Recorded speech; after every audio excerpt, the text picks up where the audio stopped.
That's right, Nate. I agree. I agree. Excuse me. How y'all doing today? Doing great. How about awesome. You? Doing wonderful. What's your sign say there? How many more defense people need to die before we realize that being defenseless is not the answer? It's a problem. For what? I love you. That guy's a nice guy, apparently. Yeah.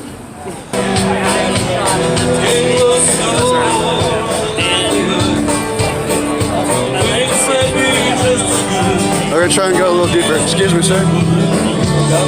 Try and work our way here a little bit. Excuse me, excuse me.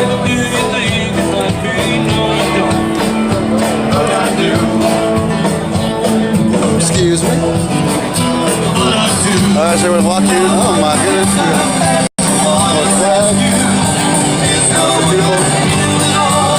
Bicyclers. Holy moly. I don't think Antifa will show up here, boys. Yeah, the dog, American dog.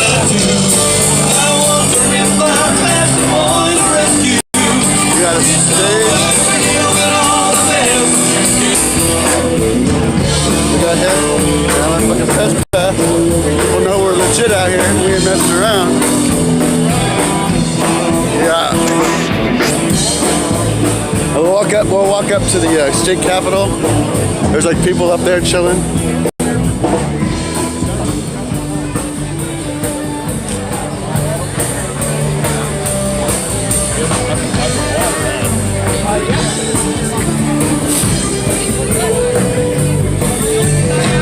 Excuse me.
Command sergeant.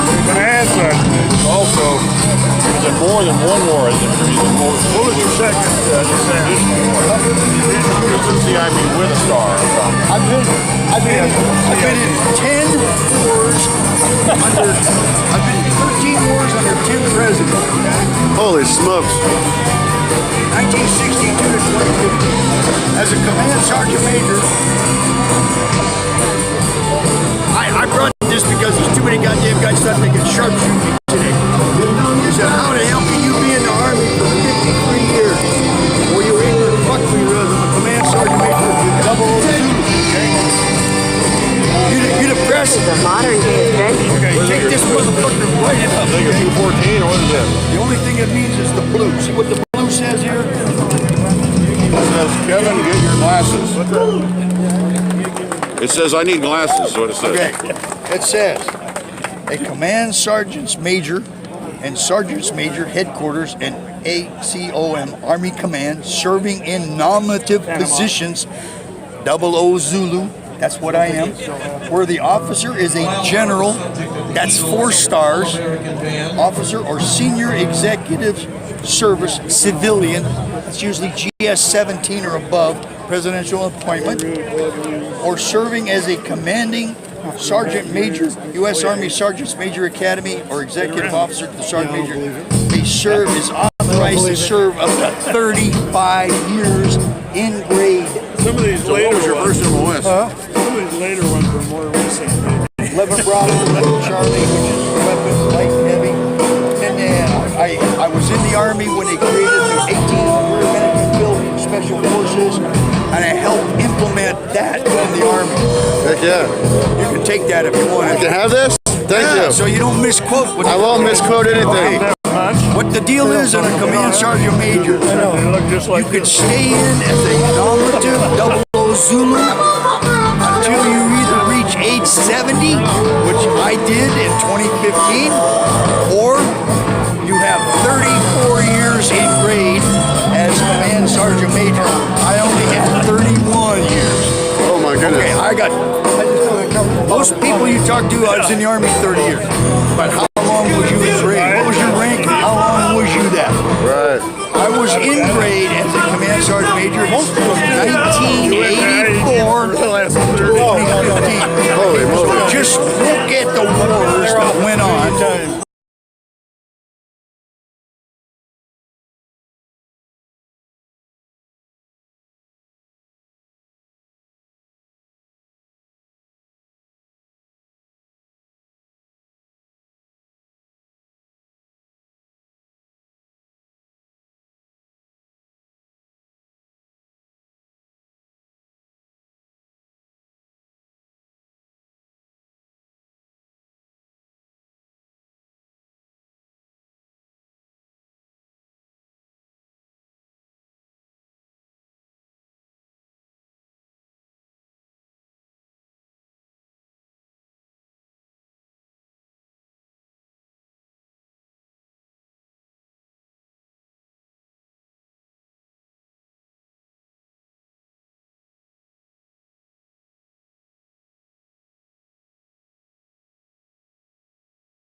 Out of Beirut, took us out to two carriers on the Mediterranean.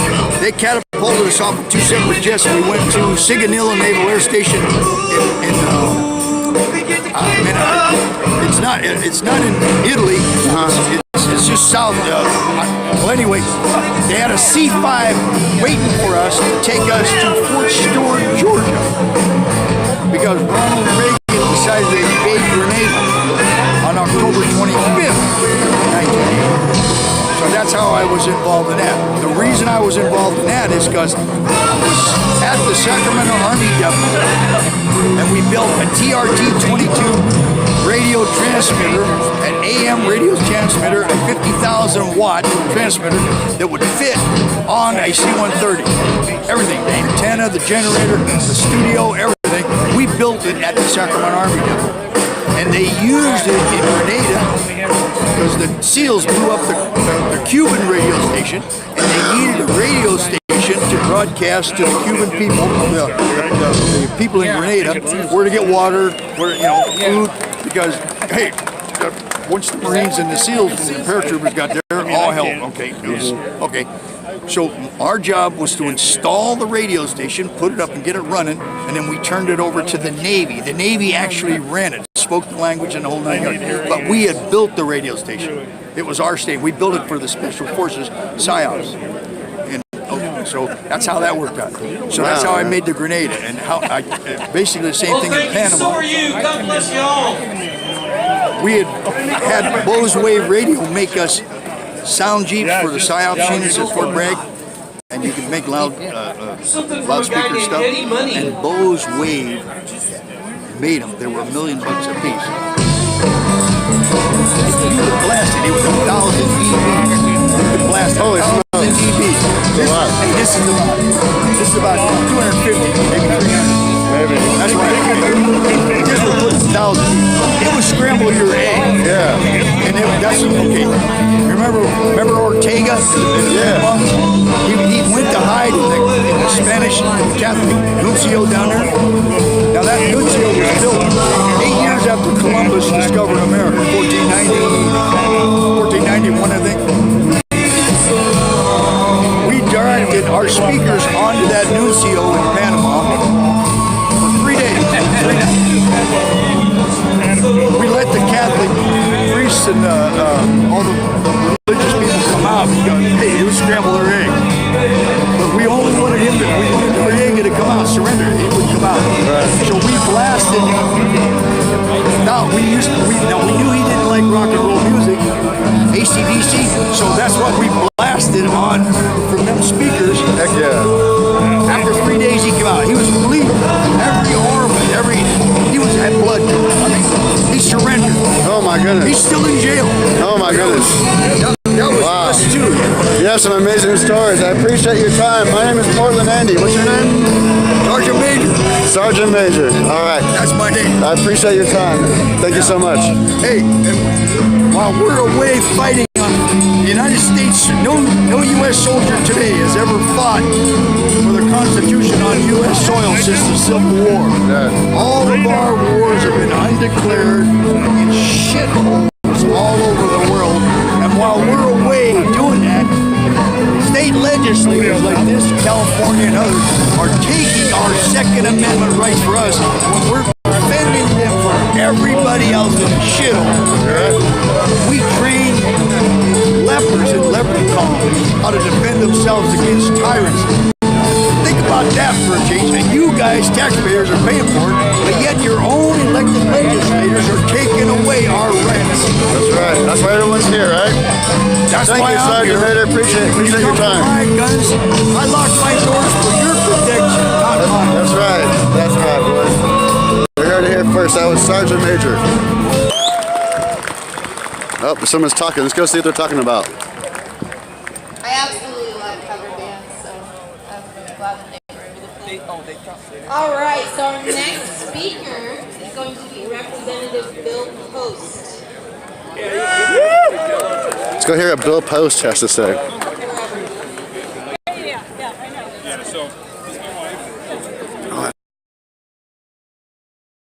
Thank you. USA, USA, USA, USA, USA, USA, USA, USA.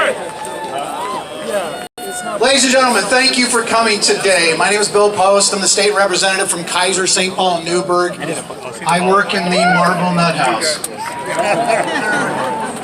We're going to walk around so we can get closer. I'm a Republican in the super minority, so I really don't work a whole lot. I just sit around and say, no. But I'd like to take a moment. I think this is really important, and if you would, join me. I think we need a moment of silence for two very important things. Persons. First of all, our late Secretary of State, Dennis Richardson, who was a staunch defender of the Second Amendment, and also for all the veterans that are not only here today, but especially those who can't be here today because they paid the ultimate price. If you don't mind, I think a moment of silence is proper.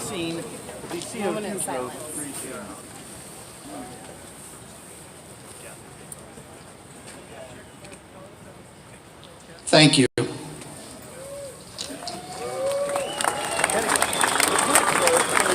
Try and get closer, boys. So I had this thing where I talked on radio for a long time before I became elected. Why I did that, I don't know. I haven't figured it out yet, but we're going to get back one of these days. I want to talk to you about the way the media and the left have taken away the talking points on violence, because that's what everybody talks about. When people do something naughty to somebody, it's violence. Excuse me, thank you. And I go all the way back. I'm a biblical kind of a guy, not historically a biblical person, but I like the Bible. And one of the things that struck me was, does anybody remember what the first act of violence in the history of man was? Cain and Abel, a rock. So the local newspaper, the Jericho Times, on the front page it said, rock violence today. just outside the Garden of Eden, where we can't go in anymore. You don't hear that, right? When do you ever hear rock violence, knife violence, car violence? Oh, but it's gun violence. So my problem is they've stolen the language. Excuse me. Violence has always been a part of mankind's history. I don't think it's good. I think it's horrible. Again, from a biblical standpoint, if you'll remember, if you take a look at Genesis 5 and 6, God destroyed the entire world because of violence. He said every inclination of his heart is evil, talking about mankind. So we are a violent people. But here's where we bring in the Second Amendment. Constitutional writers back east in the 13 colonies, and those who wrote our Oregon Constitution 100 years or so later, they wrote a couple of things. The Second Amendment, and they wrote the Article 27 section of our Oregon Constitution because they knew that tyranny and violence go hand in hand.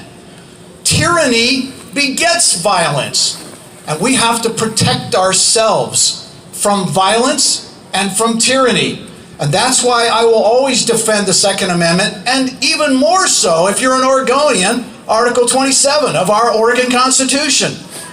It is strong. It says for the defense of the people. The defense of the people. So when you have people that come to you, whoever they come from, and they say, oh, it doesn't say anything in the Second Amendment about having an AR-15. The Oregon Constitution says defense of the people. It doesn't define what that means. Defense of the people. Violence is not going anywhere. In fact, it's going to get worse. Violence is going to get worse because that is man's heart. So what do we have? We don't have a gun problem. Guns have been here for hundreds of years. We have a heart problem in America. We have a problem.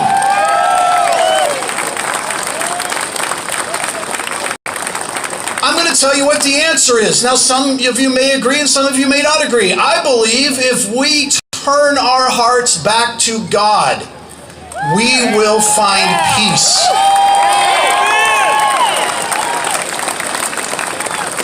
If we love one another, if we teach our children to love one another, if we teach our children to obey God, God's a pretty smart guy. He knows what was good for us and what's best for us. The second thing I want to talk to you about is young people. Those of you young folks that are here, and you can define what young is. Of course, me compared to that guy over there, I'm young. But young people, become journalists. Infiltrate the journalism. Take over and start telling what really goes on. Wait and see what happens today. Remember, there'll just be a couple hundred of you here today. That's what will be reported tomorrow. Become politicians. Now, I know before you freak out, but get in there. Get in there. Get young people. Start working up your way to getting, not that that's a higher calling, but what I'm saying is start with your school boards, your fire boards, your water boards. Get elected. Then you can start making a difference in a place like that over there. Lastly, to everybody, civic engagement. I want to be really honest with you because that's the way I am. If you send those blast emails that are already written for you and you just say, Bob, and you send it to all 90 of us over there, I'm just going to tell you, they don't do any good. And here's why. I want you to take a minute. Take a minute and say, Dear Bill, and write what your heart wants to tell me. If you send those blast emails, they generally kind of get ignored because it's the same email over and over and over, and it says, you guys. And I say, wait a minute, what about me? What about Dennis Linthicum? What about Kim Thatcher? What about Fred Trott? We voted no on all the gun bills. So don't send it to me. I mean, I want to hear from you, but, we voted no. So take a moment and write it. Take a moment and sit down and say, Dear Representative, just say Bill with me, I don't care what you do, but just write, Dear Bill, this is my concern and here's why. When you send those just pre-coded, handwritten, whatever emails, they're just not as effective. Be personal and talk to us. People want to listen to you. So that's my advice. Civic engagement. Show up over there at the Nut House and make your voice heard. You've done it partly by today. I know there's nobody over there today and there was some confusion of will we hear anything? They will hear you. Just trust me. They will hear you. All of you that are recording this, make Make sure you put it on your Facebook pages and your Twitter pages and your Instagram pages. Make sure you tag other legislators from this building. Make sure they know you were here today to defend the Second Amendment. God bless America, God bless Oregon, and God bless you.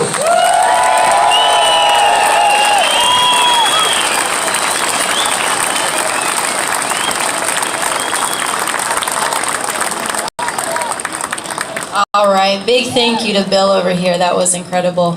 Do exactly as he says. You need to write to the people that are opposing this. That is pretty much what we're here to teach you guys. Coming here on a Saturday, it did raise some concerns because no one is at the Capitol. However, even if you were here on a Tuesday, do you think that they would be out here listening? No, you need to write to them. You need to write to them often. Do anything that you can. Right now we're going to have our band come back up. In about 30, we're going to have Adam Kraut come up with some words. So thank you guys again. If you have any questions, booth back there.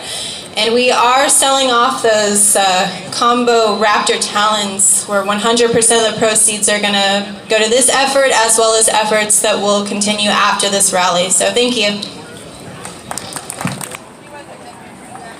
So we have to push back. You gotta get up there somehow. Pushing back is key to stopping some of the movement. Well, there's a list of bound bills from the building.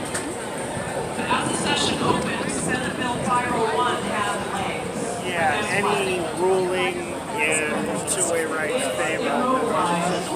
There's nothing that's ever completely Go ahead. Yeah, no problem. are never actually dead, and that's why I say every day we have to be defending the Second Amendment. But there are many other bills we need to immobilize, many. And there are many yet to be identified bills that are going to be given a hearing in that building in the Senate Judiciary Committee. This will be early morning on the April 2nd. So if you can be here, everybody who's here, I want you to show up. And if you can't show up, please write a well-thought-out email, being respectful, and letting people know why you're opposed to these bills. Everyone here today needs to speak up and, well, like we said, we got to defend our rights. I'm a mom, I'm a grandmother. I believe in the safety of our families and our children. We all do that. Gun-free zones, as we know, and bills that disarm us, they don't make people safer.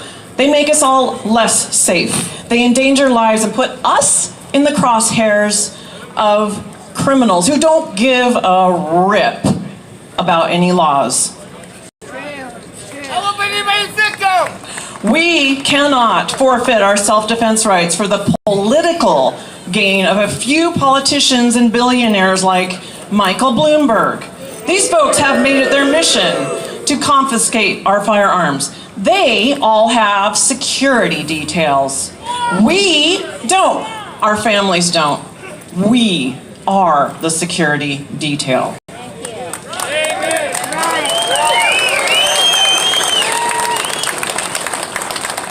I, like some of the people you've heard from today and some of the people you'll hear from later today, have all been strong advocates for you, and you'll, I think, hear from a couple more.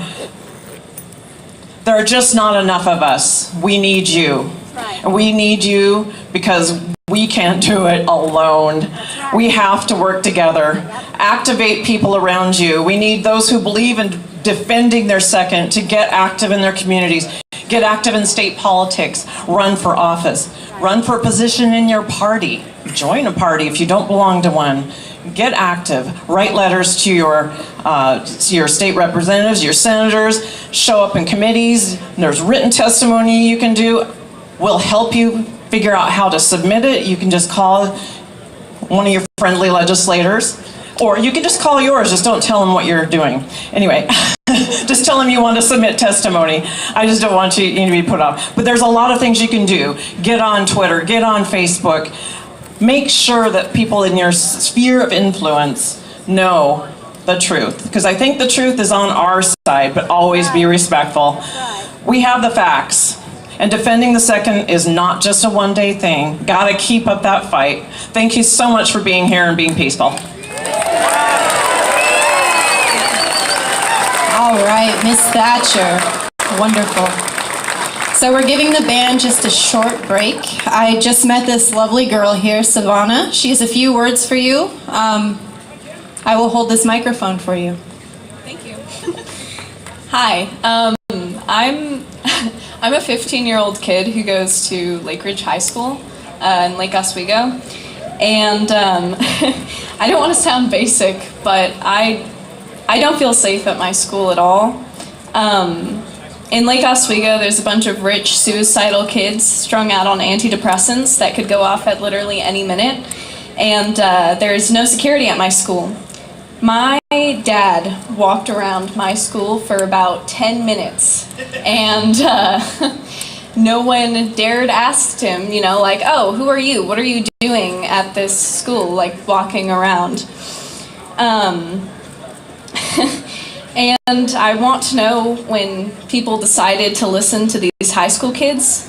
Like, I go to school with them, and they're not that smart. And it's funny, because I'm asking you to listen to me, but yeah, no, they're not that smart.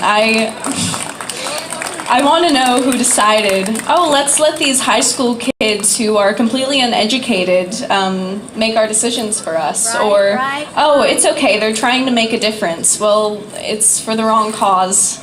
And I like guns. I shoot competition.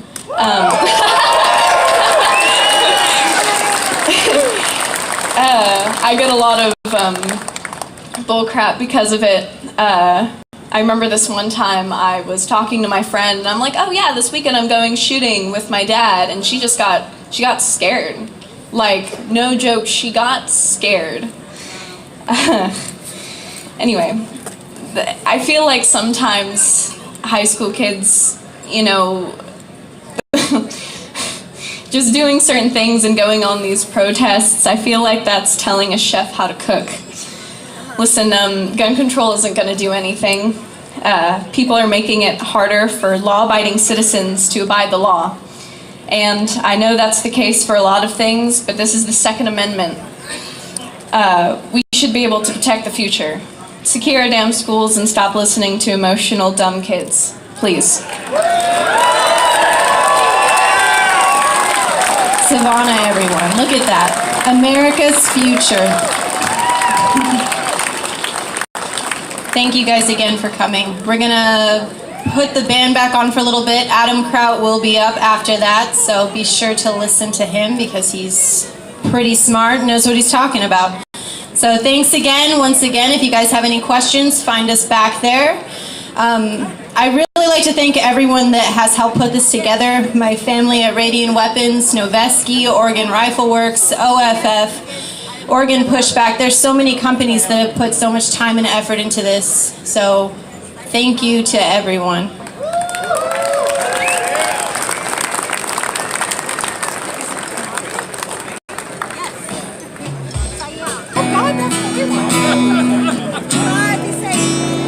Holy smokes, I like that flag. That's cool.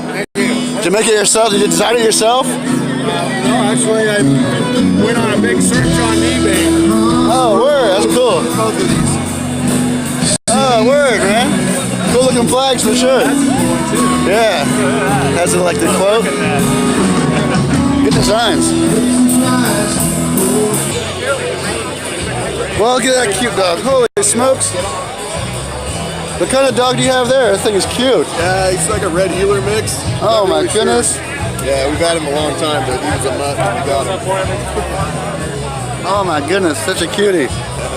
Look at that beautiful dog. Holy moly. All right, Adam Kraut. Here we are. Holy shall be. That's a cool dog. That's a great Dane? Super cool dog.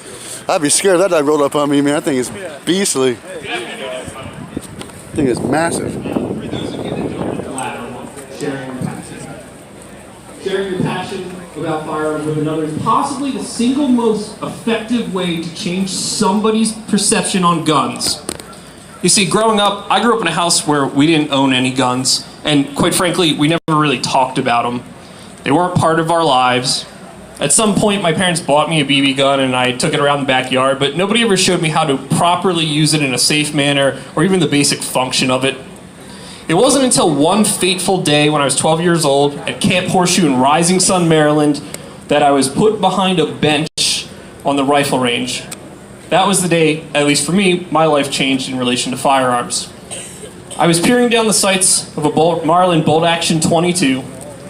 By the end of that week, I had earned my rifle merit badge, and I had gone back to that range for the open shoots for scouts every night. When my parents came to pick me up, I wouldn't shut up about how much fun I had at camp, particularly the rifle range. A couple years later, I turned 18 years old. So I did what every 18-year-old does. I went out and bought a gun. It was a Remington 870. It was a Remington 870, and when my parents found out I had bought it, they told me to get rid of it.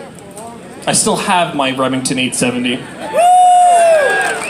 When I turned 21, I went to my local sheriff, I applied for my license to carry, and I bought my first handgun, an H&K P2000. My parents again started to question my decision-making process.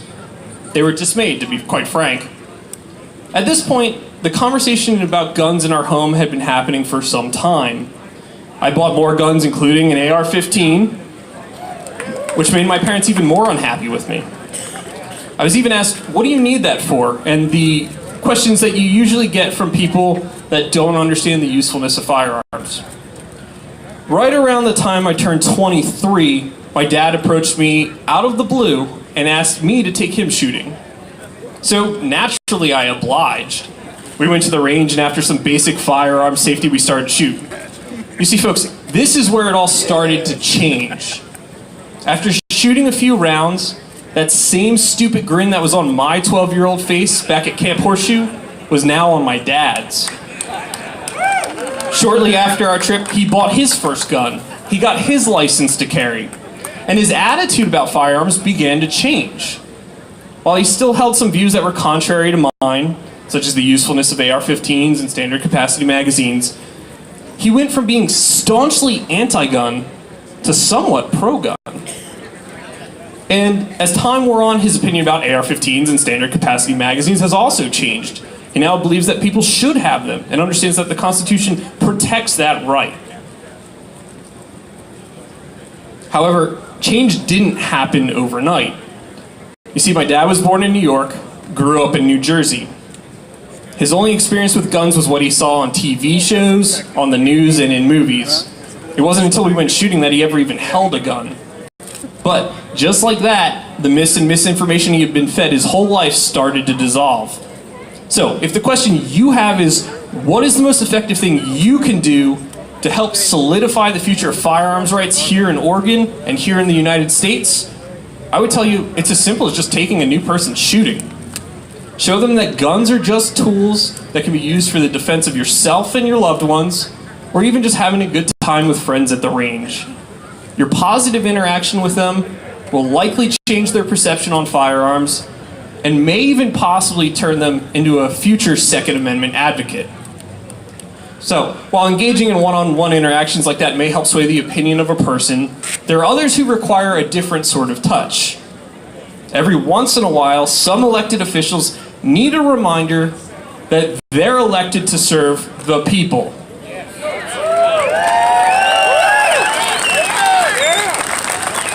And that's why we've assembled here today.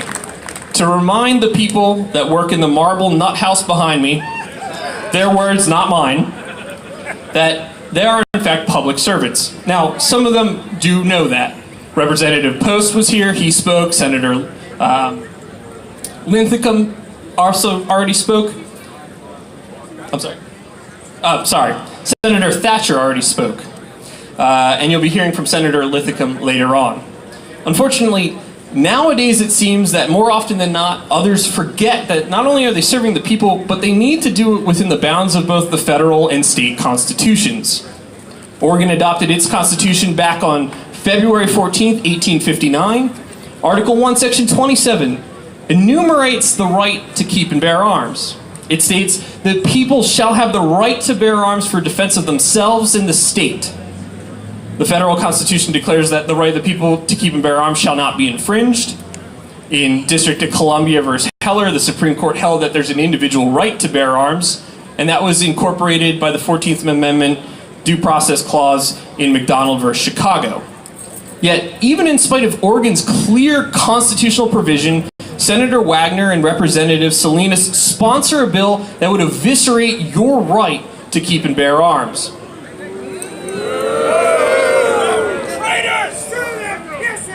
SB 501, which I'm sure you're all intimately familiar with, would impose a magazine capacity limit of 5 rounds, limit the purchase of firearms to 1 long gun and 1 handgun in a 30-day period with a permit, and require background checks on ammunition, limiting it to 20 rounds every 30 days. Fortunately, Senator Przansky has decided to stop that bill from being heard in committee. However, that doesn't mean the threat is over, and we'll talk a little bit about that later on. SB 501 is one of many bills that have been introduced this session that seek to limit your ability to exercise your constitutional rights. You can find a complete listing of these bills on fpcaction.org, and I'm sure the NRA website has them as well. But what I'm certain of is, I'm certain that everybody here took the time to contact your senators to tell them to vote no on SB 501. However, I've had many conversations with people across the country that tell me that they don't have time to reach out and let their representatives or senators know how they feel about certain bills, and others just say that, I don't know what to do, how do I do it?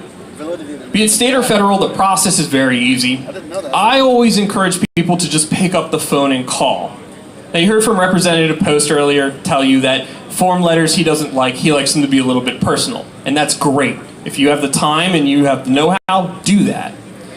Most importantly, it can be done quickly. I've posted pictures of my call logs where I've contacted all my representatives and it's been under 5 minutes. I suggest storing their main office numbers in your phone. That way you can call on your way to or from work, during your lunch break, or whenever else is convenient for you. No matter what time works best for you, it's important that you take action. If you prefer a different method, again, websites like fpcaction.org and the NRA's website all have ways that you can contact your senators via electronic means, and your representatives as well.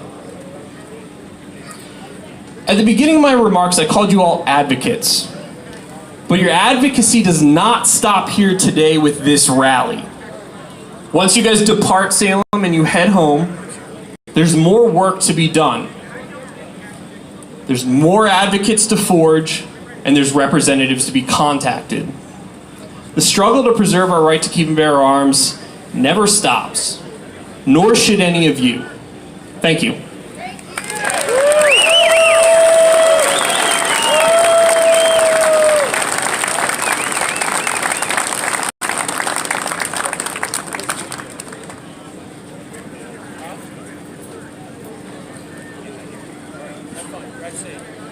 Perfect. All right, Adam Kraut. He flew all the way here from Pennsylvania just to talk to you guys. So, if you see him, he's usually around that black tent over there. Say hi. Don't ask him for legal advice, because he will charge you a lot. All right, so we're going to have another speaker up here, probably about 15-20 minutes, so everyone just have a great time. As he brought up earlier, FPC, the Firearms Policy Coalition, they are fighting for you. They were actually just in court yesterday fighting. So hop onto their website, fpc.org, firearmspolicy.com. There's a whole bunch of different ways to get there. Get involved, be active on there.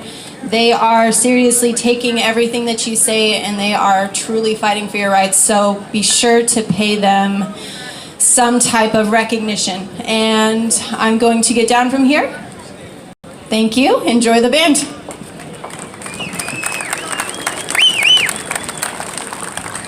How you doing, my friend? I'm doing really well. Good to hear it. Good to hear it. Still recording? Always. Yeah? It's all, we're live. Always live. That's what we do. We just do live news. Anything you want to say to the people out there? I want to thank my mother for legally immigrating to this country so that I can be a first-generation American. Heck yeah. And enjoy my rights that I wouldn't have from Armenia or Turkey or any of the places that my family came from. True story. My grandmother was Holocausted. You're not going to Holocaust me.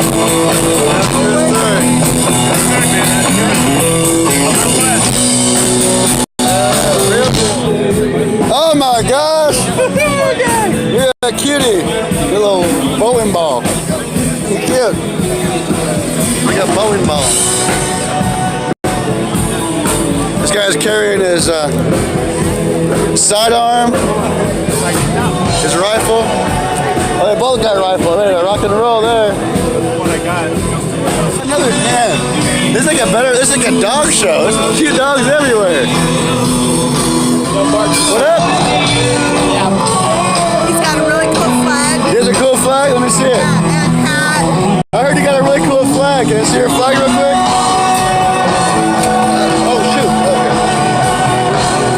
Okay. NRA. Join the NRA. Hell yeah. Trump 2020. You know. Good to see you. What's your name? Gabe. Gabe, my name is Portland Andy. Nice to meet you, man. Hope you have a great day today. All right, we got the guy. Man, look at this guy's shirt. Man. Oh, you both got awesome shirts on. I was like, look at that shirt. I was like, oh, shit, look at that shirt. Heck yeah. I like that stuff. Good looking out, boys. Holy moly. How much is all that weigh, my friend? Too much. Too much. Who you not too bad. Who you shooting for? Mainly independent, but basically with CCTV. Right on, bro. Heck yeah, man. That's what's up. You got all the... I'm just out here with a dang cell phone and a little handle, man. You got the works. You got a serious camera there. Serious. That's a very nice camera, dude. I know. And the best part is Salem residents get to rent CCTV equipment for basically free. Oh, so it goes like it's like a motherfucking like a cable channel for Salem, basically. Yeah. Oh, that's awesome. I need to get on that stuff. Holy smokes, that's amazing. How'd you get involved with CCTV in Salem? Well, basically, I just heard about it from my family and stuff. Awesome, man. Awesome. And I attended the classes and stuff to get to the point where I'm able to just rent out the equipment whenever. That's freaking awesome, man. So now this is my 4th video project I'm working on. Well, congratulations.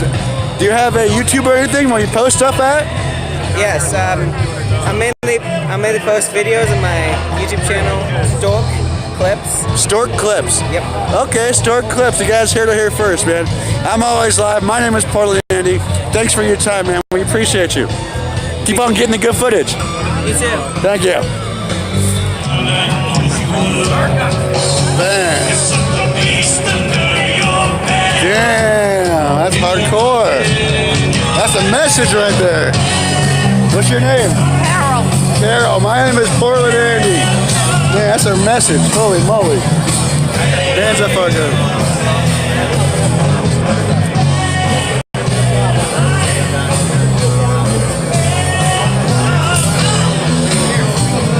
Take my hand off the Neverland.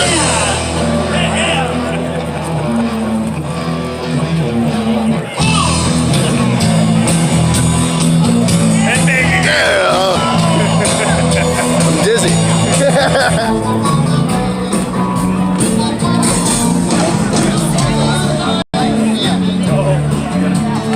Oh, look at that 1911, dude. That's beautiful, gun.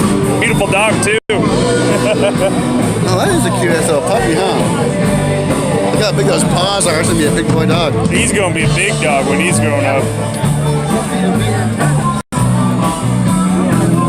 Look at my example.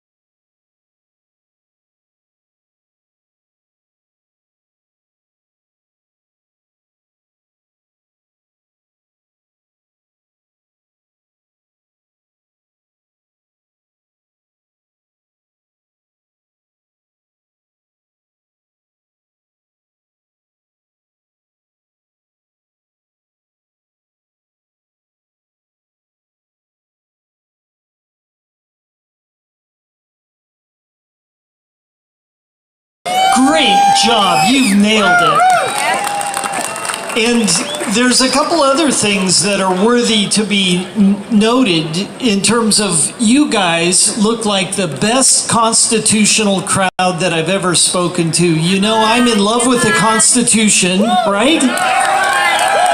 We live in a constitutionally federated republic. That means we created the Constitution to limit the powers of the government and to provide the most freedom for the people. Your liberty belongs to you, and you have to defend it. That's why the Second Amendment, the First Amendment, and the Bill of Rights are so important. Defending our rights comes from our heart and soul, and this is the pulse of America right here. I got news. This is fantastic.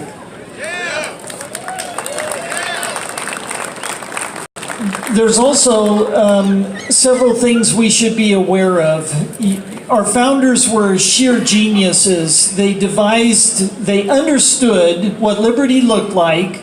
They understood what tyranny looked like, and they devised a system to protect the citizenry from the government. They did not design a system to protect the citizens from each other. They designed a system to protect the citizens from using the government against each other. This is why it's important that we should be able to regulating how you have to hire your employees, what you have to pay your employees, what you have to do for your employees when they have a child or not. Shouldn't that belong to you? Shouldn't that belong to you as the employer or the employee?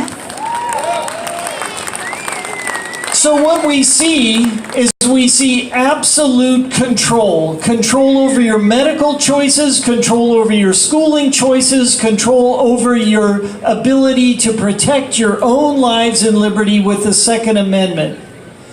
And the Second Amendment actually isn't even guaranteed by the Constitutional, it's guaranteed by God Himself. It is an inalienable right. Government does not have the freedom to take your right to defend yourselves or the lives of your family members.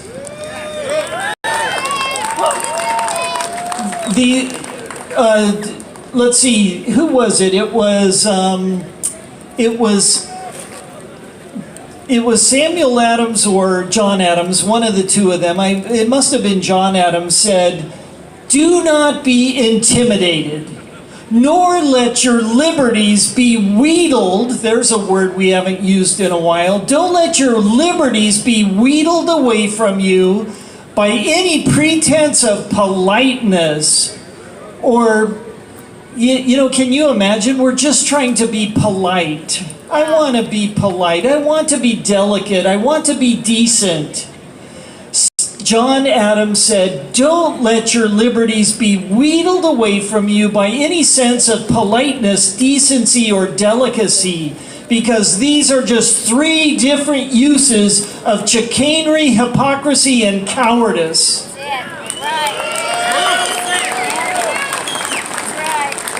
We are here today to speak specifically to the Second Amendment.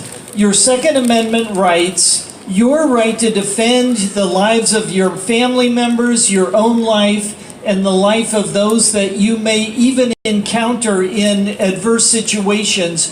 That right belongs to you, and it's a God-given right. Don't forget it. Let's not let this building impair our right to take care of ourselves. Thank you.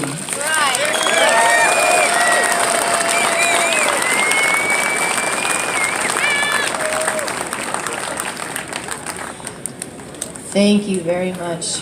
All right, so we have another speaker here. Mr. Jeff Grossman, everybody. Thank you. I'm not sure that all of you know, but the essence of a good political speech has three parts. Be bold, be brief, be seated. I can generally get 2 out of 3. When I look back on history, And I look at, after the Civil War, you could say that perhaps at that time we were living in the land of Lincoln. Now we appear to be living in the land of Lenin. And I don't like it. When I took the officer oath in 1977 to defend the Constitution against all enemies, foreign and domestic, little did I realize how near and how close the enemy's domestic really were. Confiscating your guns is not about guns, it's about power. They will tell you, well, confiscation has never been tried before. Not true, it was tried once before. And from Lexington and Concord, the shot was heard round the world. As patriots, we are known to be patient and have a very long fuse. But we also know at the very end of that long fuse is one big-ass bomb. But we really don't want that to go off. Despite what you hear from the mainstream media, this is not a partisan issue. Of tyranny affects all of us regardless of party affiliation. So what I really want to tell you about is, you may have heard of a former Marine name of Lieutenant Colonel Ollie North, president of the NRA. Well, he's coming to town on Saturday, April 6th to do a fundraising dinner in McMinnville. It'll be dinner under the wing of the Spruce Goose. My wife's been handing out flyers for oh, there she is, my gorgeous and super intelligent wife. She still has some flyers left. Said Ollie North is the keynote speaker at this fundraising event. We really would like to see you there. And so be sure and see her. She'll give you everything she'll give you a flyer. And as to what you can do, let me add something to a challenge for you. September 17th, by federal law, which by the way is probably unconstitutional, but September 17th is Constitution Day, and schools are required to put on a Constitution program by federal law. So my challenge to you is to get involved with the schools this spring and over the summer and get your nose under the tent and have a program presented that you're going to deal with and set up to teach these kids the real Constitution. Thank you.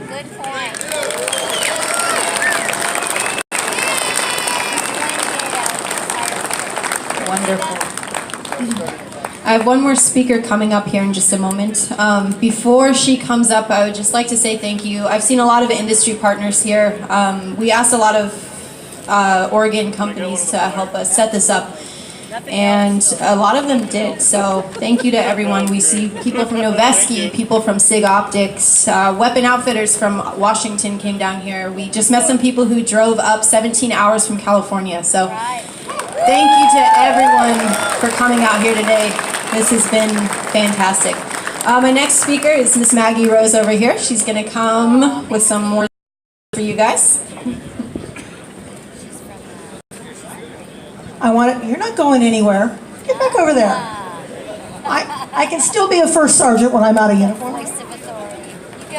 I want to thank Amanda and Radian for what they have done, and also Novinsky, which is from Josephine County, Grants Pass, Oregon. They're our sponsors. It was awesome when I heard about this a few weeks ago, and I got up on my website and I asked Amanda to give me all the information, and did she ever? And so we had the bus list up there, the times, pickups, everything. www.theconcord, like the Battle at Concord in Lexington, theconcordshow.com. And I'm here because of my husband, retired Captain, U.S. Army, and Revolution Radio. We just think what they're doing here is awesome. Yes. What we want to do is say thank you from Revolution Radio. I'd have one for the guys back there in the black tent, but I'll have to give you something later. Aww. There you go. She's truly a patriot, isn't she? Yes, and a beautiful one at that. So, I'm known as Maggie Rose, but I'm going to come out of the closet. Some of you do know. My real name is Donis, like do nice, D-O-N-I-C-E. And I was given that name 63 years ago when my mother found out she was expecting me. And she was down in Hollywood as a stand-in for Natalie Wood. My uncle's Hugh O'Brien, who played Wyatt Earp on TV in the 50s and 60s. Marine Corps, I think he was, Semper Fi for those of you Marines. Okay? So I have Marine Corps blood in my veins. Both my grandfathers, one flew with Pappy Boynton, you know him as Dutch Yeager, and my other grandfather was Army World War I intelligence and World War II.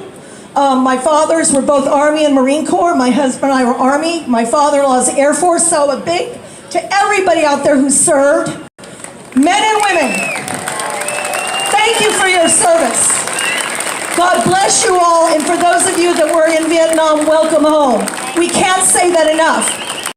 And for our brothers and sisters, Iraq, Afghanistan, welcome home, and God bless you all for your service.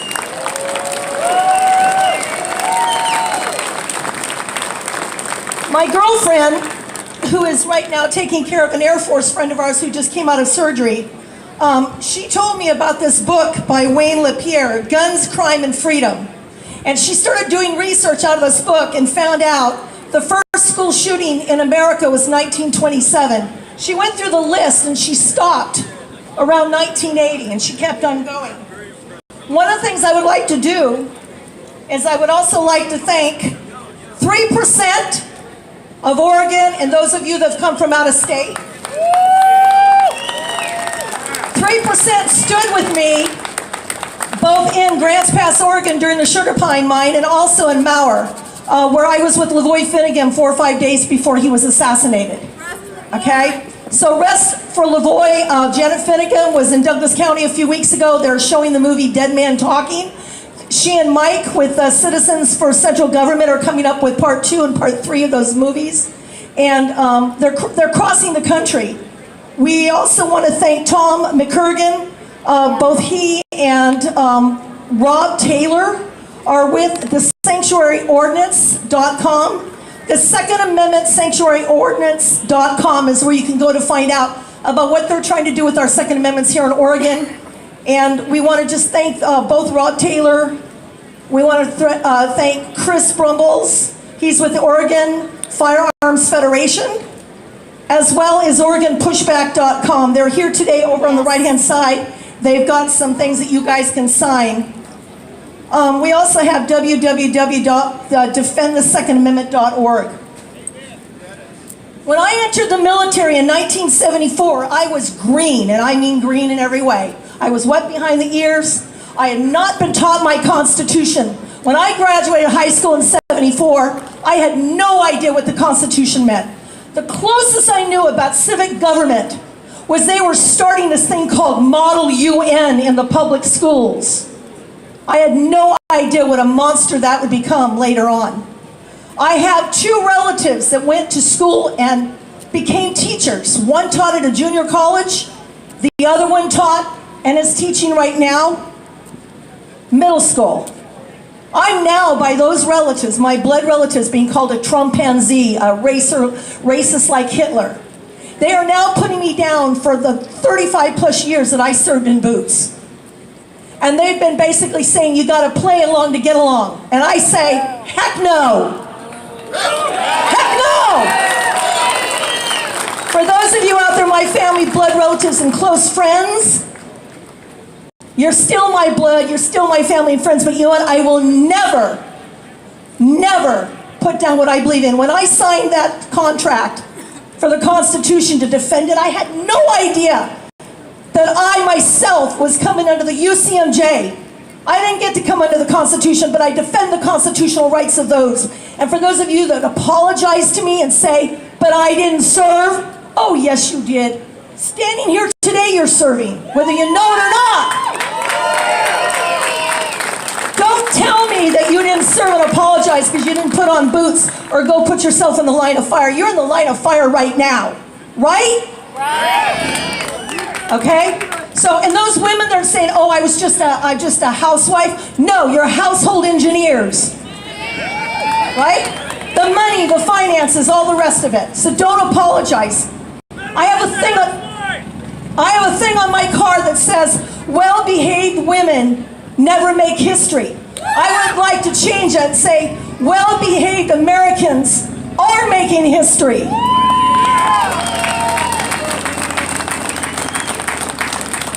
My friend wrote this from the Founding Fathers. She's down in Roseburg, Oregon. She's a disabled veteran, U.S. Army, 1969 to 1971. She paid the grounds just before I went in. She said, quote, "They only intended for the Second Amendment to apply to a militia, unarmed citizenry," that's us, "to prevent tyranny, which reflects the Second Amendment's specific reference to the right of the people. The fact that the rights of the people appears in the 4th, 9th, and the 10th Amendments. Remember the Boston Massacre. Unarmed citizens were gunned down in the streets of Boston in 1770. The Boston Massacre was the fuse that lit the powder keg of debate over the right of the people to be armed. Let's move to the 20th century when unarmed students at Kent State University were gunned down during a demonstration. Do you get the picture? I remember Kent State. Do you all remember Kent State? The confiscation of arms focused the attention of our founding fathers on the threats posed by a standing army that was quartered among the people. George Mason, co-author of the Second Amendment, said, quote, "A well-regulated militia composed of armed citizens is necessary to protect our ancient laws and liberty from the standing army," unquote. The anti-gun lobby devotes energy to the definition of, quote, "militia," unquote, as it appears in Mason's writings. However, Mason made a very clear distinction between a, quote, "standing army," unquote, such as a National Guard and or a militia composed of private citizens. The anti-gunners nevertheless claim the militia refers to a National Guard, not to the citizenry at large. To eliminate any doubt, however, when he said to disarm the peoples, the best and most effective way is to enslave them. Thomas Jefferson, Samuel Adams, George Mason, Patrick Henry, the militia's rights. Whenever the government in any form becomes destruction, it is the right of the people, that's us, to alter it or to abolish it. I'm going to end with a little story. In 1974, I was on my way to Vietnam. I was going over there as a combat medic to bring home our soldiers, both living, injured, and those in body bags. And I was also going over there to bring home the Amerasian children. At the last minute at Travis Air Force Base, I was pulled off that plane and put on a special mission with about 300 men. Many who had done 2 or 3 tours in Nam.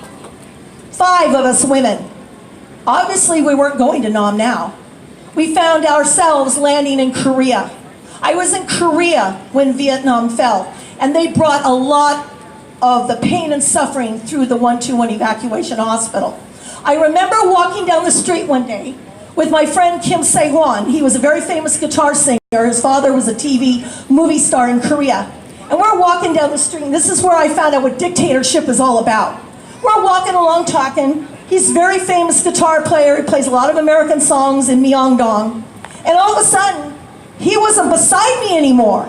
I turned around, and he was in a police box.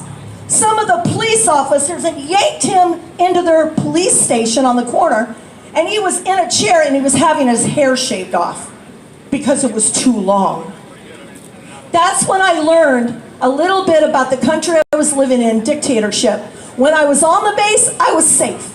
When I walked off the base, I was living under martial law and having to go by the dictates. I was not allowed to wear pants. I could only wear skirts, dresses, or a pantsuit that matched. I started to meet the university students in 1975 from Myeongdong, from Seoul University, from Ewha Women's University. And they started telling me what dictatorship was like in their country. This very progressive Western country, right? Folks, I have family members now in England that are telling me what's happening under socialism and how they try to soft pedal these words. We are not going to allow them to take away our guns. Our guns, it doesn't matter what kind they are our best defense against a tyrannical government or a dictatorship. So for those of you that have listened to the Concord Show on Revolution Radio, I thank you. Those of you who haven't, there are so many alternative medias out there that you need to, as the one gentleman said, don't just go ahead and say, yeah, I got your email and send it forward. Make a comment, say something. I just had Facebook take down something that I posted because my heart was breaking the other day because I accidentally watched live what happened in New Zealand. I saw the whole thing, including the woman in the black being gunned down in the street and his shooting her in the back of the head. I saw that. The closest I ever came to death was patients dying in my arms in the ER or on the side of the road. I had never seen anybody murdered before. And I'm glad they're taking it down. We don't need our children, young people to see that, but we need our children, young people to realize that if we don't do something now, my great-grandchildren will not have even the freedoms that we have now. God bless you all and thank you.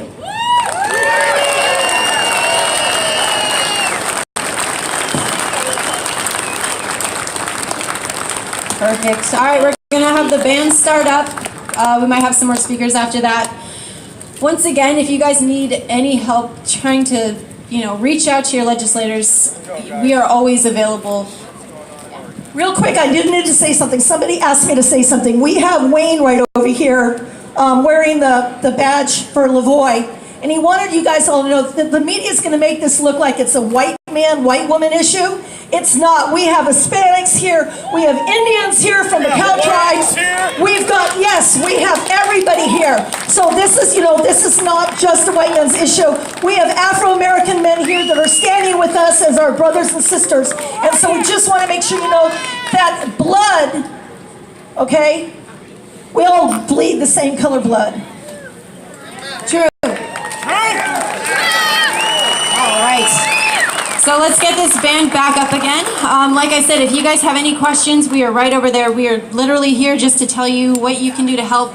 Writing to your legislators is great. Try and meet with them if you can. Let's make a difference here. Thank you, guys.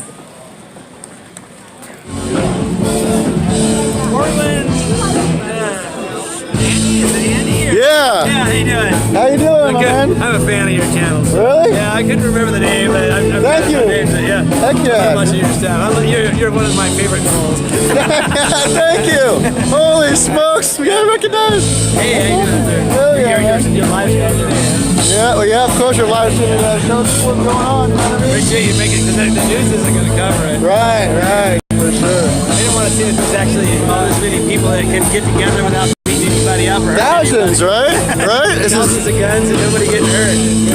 I haven't even seen one argument yet. Yeah. Not even nothing. It's normal talking. Yeah, and these guns that kill people haven't hurt anybody. I haven't seen that one. I keep an eye on mine just to make sure I don't get Heck yeah, man. I hear they do it all by themselves. So. Hell yeah, nice bro. to meet you again. Nice to meet you, Yeah. man. Thanks for saying hi. Thanks. Yeah. Wow.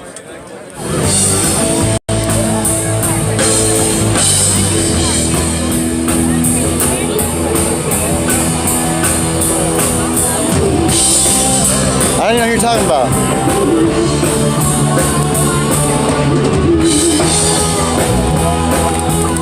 Yeah, what white power thing, homie? He's walking around with a major today, huh? What's that? Yeah, right. It makes it a lot easier. Yes, yes, it does. He remembers. Right there. Yeah. The only people that help, man. That's good. Thank you again. Thanks for being here.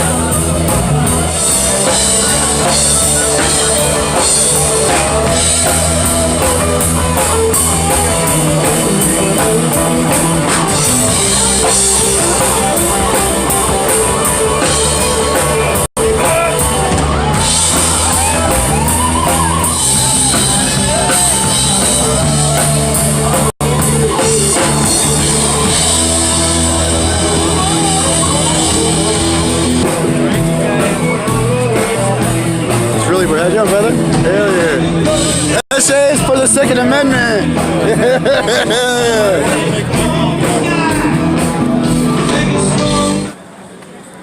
She's grabbing the mic, and they're like, "No, one more song, motherfucking Freebird."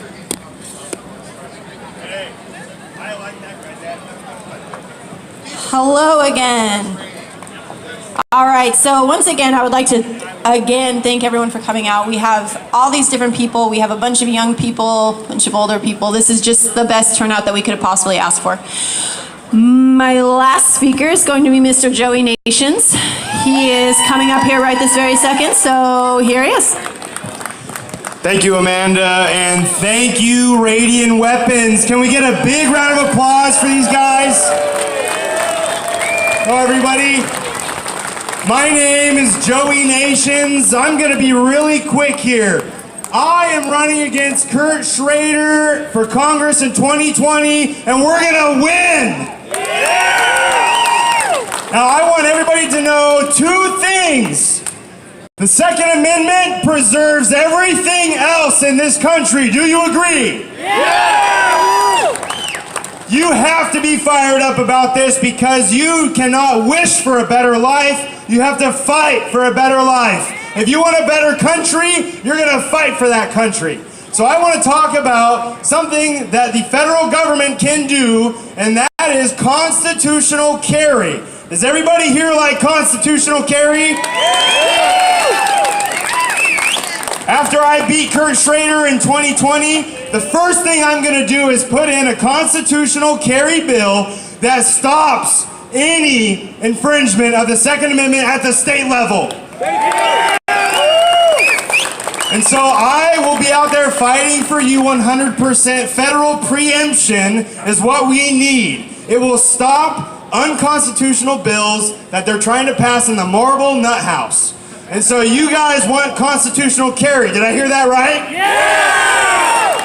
Okay, that's what I'm going to be there for. The last thing I want to tell you is that the most important thing to stop these anti-gun bills, like these legislators have said, you have to show up at committee. These anti-gun bills are going to be up in committee starting in April at the beginning of the month. And we are going to be pounding those committee members to make sure they know we will not stand for any infringement of the Second Amendment. Are you with me? Yeah! Okay, I'm going to wrap it up here, folks. I just want to point out, thank you to the young folks, to the veterans, to the families, everybody who's here. Thank you. Sign that Kate Brown out of office. Okay? Sign that. Everybody, thank you again. Joey Nations taking out Kurt Schrader 2020. Your Second Amendment protects everything else, folks. Act like it.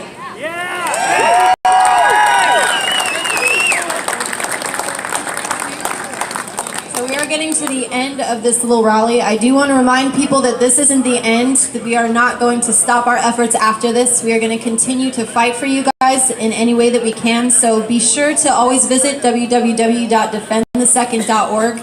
We'll be posting updates. We'll be posting just about everything. So, you know, keep doing what you're doing. Meet with your senators. Meet with everybody that you possibly can, because we really do want to make a difference.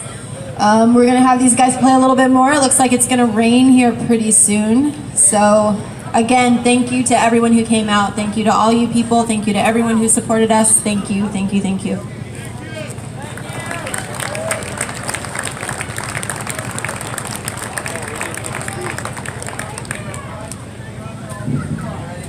I want to hear what he has to say.